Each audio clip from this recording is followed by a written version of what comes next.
জুজু নমস্কার, আসসালামু আলাইকুম।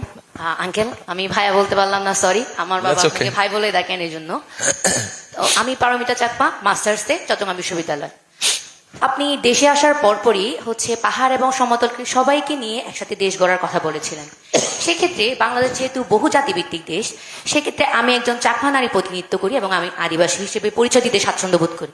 তো এক্ষেত্রে আদিবাসী সাংবিধানিক স্বীকৃতি, ভূমি অধিকার এবং ভূমি নিয়ে যে পার্বত্য চট্টগ্রামে বহুদিন ধরে টান টান উত্তেজনা, উদ্বেগ এবং নাগরিক নিরাপত্তা এবং আমাদের নাগরিকদের রাষ্ট্রীয় অংশগ্রহণে আপনার দলের ভূমিকা কতটুকু থাকবে এবং পাহাড়ি তরুণদের শিক্ষা, চিকিৎসা, স্বাস্থ্য ক্ষেত্রে এবং সরকারি চাকরির ক্ষেত্রে অংশগ্রহণ কিভাবে জোরদার করবেন বা আমাদের ক্ষেত্রে স্কিল ডেভেলপমেন্টের কোনো কিছু বিষয় আছে কিনা আমি জানতে খুবই আগ্রহী।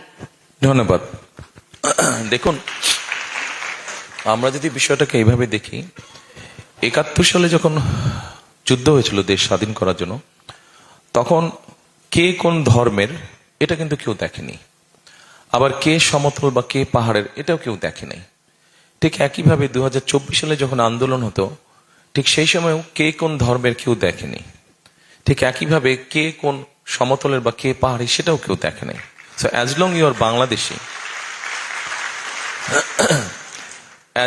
বাংলাদেশি, একজন সমতলের আপনার মতন তরুণ প্রজন্মের সদস্য যেই সুবিধা পাবে, পাহাড়ের অঞ্চলের মানুষ হয়ে আপনি সেম সুবিধা পাবেন। আপনার যোগ্যতার ভিত্তিতে আপনি যাবেন।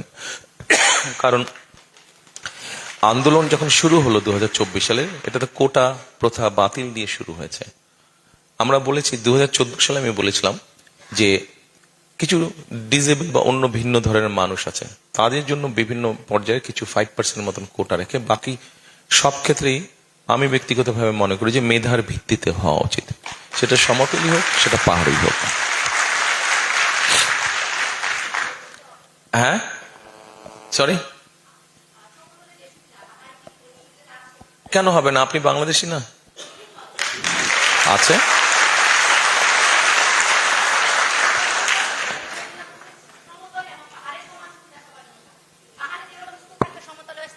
থাকবে, থাকবে, কেন থাকবে না?